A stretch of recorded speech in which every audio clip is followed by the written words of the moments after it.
toi, tu as envie de nous parler d'un sujet qui nous intéresse aussi, c'est les dérives sectaires. Est-ce que c'est bien ça ton thème ce soir? Oui, hein. Oui, Je les vois. tout à fait, tout à fait. Mais j'ai décidé quand même de vous surprendre dans mon propos parce que, évidemment, quand on pense à dérives sectaires, on pense à des gens comme Thierry Casanova, comme Jean-Jacques Crèvecoeur, comme Tal Schaller et beaucoup d'autres. Et je me suis dit, mais allons voir un peu ce que la Miviludes, donc la Miviludes, c'est la mission interministérielle de vigilance et de lutte contre les dérives sectaires, allons voir ce que les gens disent à propos des dérives sectaires. Et j'ai eu des surprises. Bon, alors, j'ai préparé un petit diaporama, donc je vais partager mon écran et voilà. Alors, j'espère que ça va fonctionner, que je ne vais pas vous faire le coup de Salim. Voilà. Alors, normalement, ça devrait fonctionner. Est-ce que vous voyez mon diaporama? Oui, oui, on voit bien. Bien, très bien. Alors, j'avais envie d'abord de citer une chose qui est arrivée à Chloé Framery, qui a été infiltrée par un journaliste chez les complotistes acharnés de Suisse romande.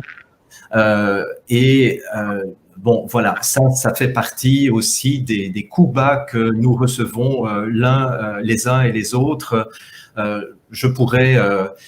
en fait, je suis très attentif à ce qu'on dit de nous, les lanceurs d'alerte actuellement, et je suis assez estomaqué de voir la violence. Vous parliez tout à l'heure, tous les deux, de la violence qui vient de l'ignorance, mais je pense que certaines personnes ne sont pas ignorantes, mais elles sont tout simplement malveillantes. Quand je vois qu'on présente Tal avec un tout petit élément de son immense travail depuis 50 ans, et je rappelle, j'ai rappelé tout à l'heure qu'il a été éditeur. Je ne savais pas que tu n'étais plus éditeur, Tal, mais bon. Mais quand on parle de Tal maintenant, dans les journaux mainstream, de quoi parle-t-on? L'adepte de l'urinothérapie. Et on ne parle de Tal que avec ça. N'est-ce pas, Tal? Tout à fait. Bon. On parle de Silvano Trotta qui fait un travail extraordinaire, qui a pratiquement fait une émission quotidienne depuis 8 mois sur le Covid-19 en montrant des milliers de références. Qu'est-ce qu'on retient de Silvano?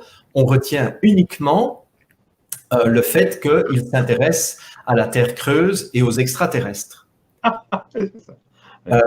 Quand on présente Jean-Jacques Crèvecoeur, qui a quand même 31 ans de carrière en tant que formateur professionnel et auprès des entreprises et du grand public. Qu'est-ce qu'on retient de Jean-Jacques Crèvecoeur? C'est qu'un jour, en 2009, j'ai plaisanté sur le fait qu'il y avait des cercueils et des guillotines qui étaient partis vers les États-Unis, et j'avais dit probablement qu'ils vont décapiter les gens qui seront opposés à la vaccination. Et depuis lors, cette histoire de guillotine me suit encore, et pour nier, évidemment, toutes les choses que j'avais dénoncées et qui ont été reprises par les médias mainstream en 2010 et en 2011 et qui m'ont finalement donné raison. Donc, en fait, ce sont systématiquement des stratégies de discréditation en prenant un tout petit détail de la biographie de quelqu'un et on l'amplifie pour dire regardez, cette personne-là se réduit à cela. Et je pense aussi à notre ami Thierry Casanova qui a eu le droit à 2 articles cette semaine sur le site de BFM TV et regardez le titre, anti-vaccin, adepte du jeûne. Déjà, le choix du mot adepte, ça en dit long, évidemment, et du crudivorisme. Pourquoi Thierry Casanova est dans le viseur de la justice? Et on a sous sa photo, Thierry Casanova est à nouveau dans le viseur des organismes de lutte contre les dérives sectaires, visé par une enquête judiciaire. Son discours sur le coronavirus inquiète. Alors, je me suis dit, tiens, et dans l'article, effectivement, on parle de la de la Miviludes. D'ailleurs, on dit la Miviludes est depuis le début de l'épidémie saisie de nouveaux signalements, tandis que Thierry Casanova, blablabla, etc. Un discours qui frôle presque les théories complotistes lorsque le youtubeur évoque l'épidémie comme une opération qui a été montée avec arrogance. Il y a eu un autre article où les 4 mousquetaires se retrouvent de nouveau épinglés par BFM TV en disant « Certains discours prônant des méthodes naturelles ou complémentaires pour lutter contre l'épidémie inquiètent les autorités. » Alors, j'ai eu la curiosité d'aller sur le site de la Miviludes, donc Mission interministérielle de vigilance et de lutte contre les dérives sectaires. Ça, il suffit de taper Miviludes et vous allez tomber dessus tout de suite. Et dans l'espace de recherche, je me suis dit, bah tiens, si nous sommes dans le viseur de la Miviludes, voyons ce qu'ils disent. Eh bien, regardez, j'ai mis crève-cœur et voyez, votre recherche n'a donné aucun résultat. Je me suis dit, ah bah tiens, je me suis trompé alors. Casanova, votre recherche n'a donné aucun résultat. Chalère, votre recherche n'a donné aucun résultat. Trotta, votre recherche n'a donné aucun résultat. Bien. Donc déjà, je peux dire que j'accuse la Miviludes et j'accuse les médias mainstream de diffuser des rumeurs qui sont totalement non fondées. Si la Miviludes nous a vraiment dans le collimateur, pourquoi est-ce qu'on ne retrouve aucune entrée nous concernant au niveau du site de la Miviludes? Bien. Mais j'ai creusé un peu plus loin et je me suis rendu compte que le 15 juillet 2020, en pleine pandémie ou pseudo-pandémie, la Miviludes vient d'être attachée au ministère de l'Intérieur sous la présidence du secrétaire général du Comité interministériel de prévention de la délinquance et de la radicalisation, qui comporte désormais un pôle de lutte contre les dérives sectaires. Je me suis dit, mais qu'est-ce que ça cache, ça?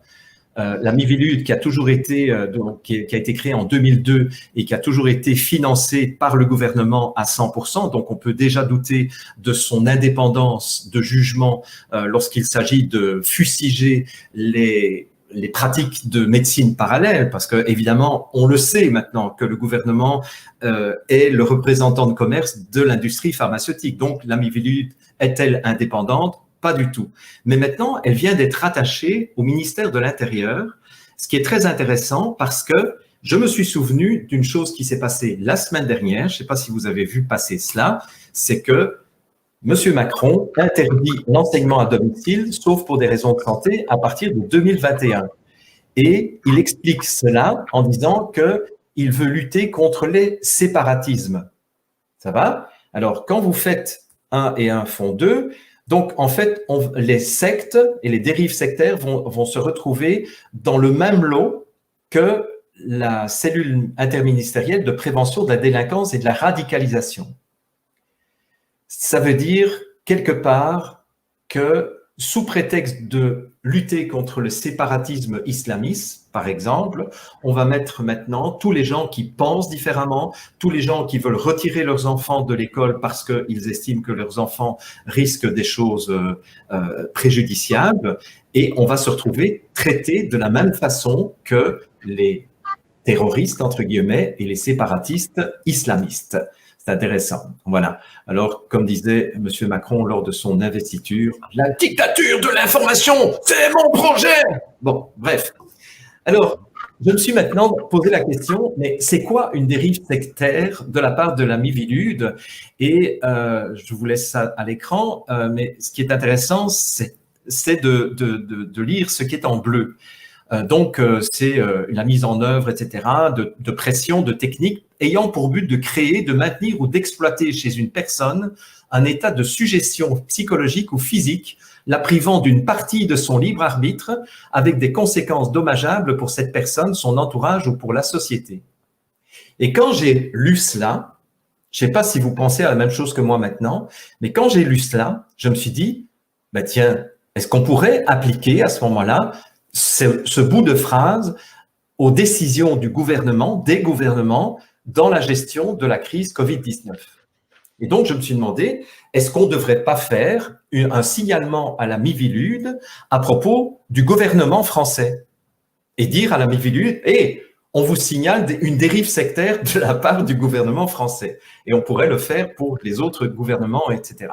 Donc, je me suis demandé, mais quels sont les critères? Et ça, ce sont des choses qui viennent du site lui-même de la Miviludes. Donc, je les passe très, très rapidement, mais je pense que tous ceux qui nous écoutent actuellement vont comprendre tout de suite que, effectivement, la plupart des critères qui permettent de définir une dérive sectaire peuvent être appliqués à ce qui a été mis en place par le gouvernement, les gouvernements, depuis le début de cette crise. La déstabilisation mentale, faut-il trouver des exemples? Je pense qu'il y en a des tonnes. Le caractère exorbitant des exigences financières, quand je vois que on peut se ramasser avec 135 € ou 600 $ canadiens parce qu'on ne porte pas le masque, c'est plus cher que le non-port de la ceinture de sécurité.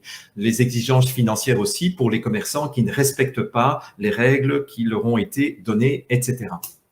Troisième critère d'une dérive sectaire, c'est rupture avec l'environnement d'origine.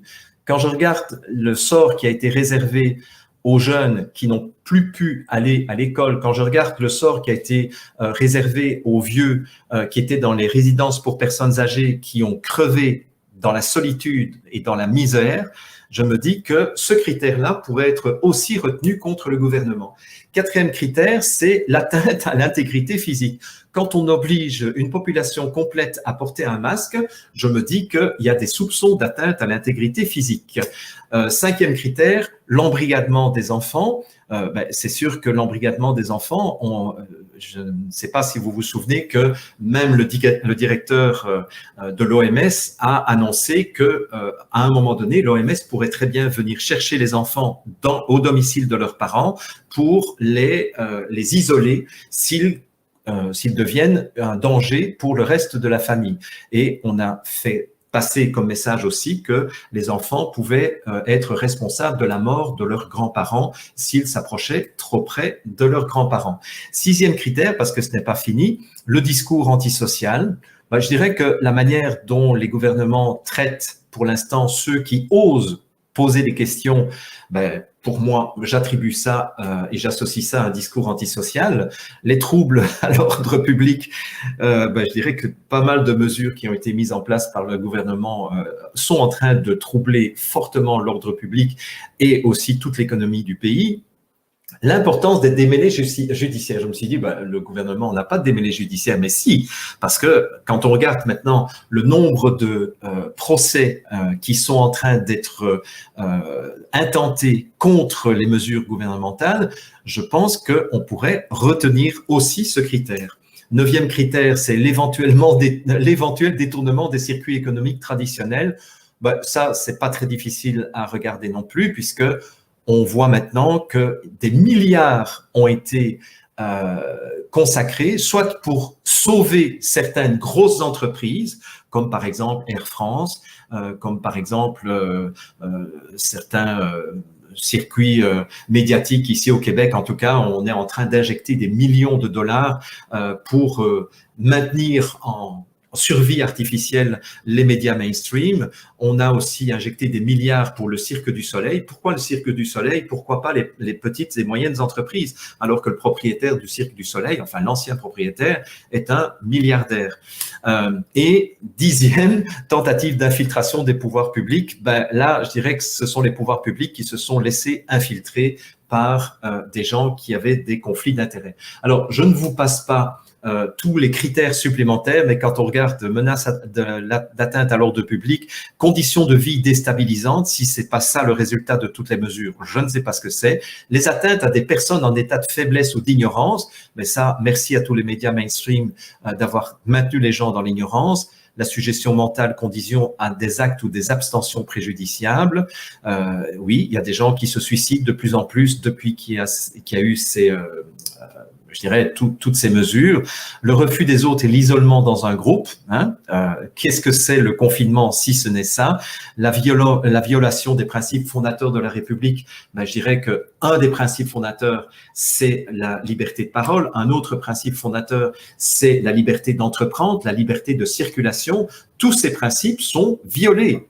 Et le non-respect des conventions internationales ratifiées par la France. Celui-là, j'ai pas vu en quoi on pouvait l'attribuer pour l'instant à la gestion du gouvernement, mais ça veut dire que, et comme le dit l'AMI Vilud, et elle précise cependant qu'un seul critère ne suffit pas à établir l'existence d'une dérive sectaire, mais que la déstabilisation mentale est toujours impliquée. Et je pense que là, en termes de déstabilisation mentale, ils ont fait très très fort au niveau donc de notre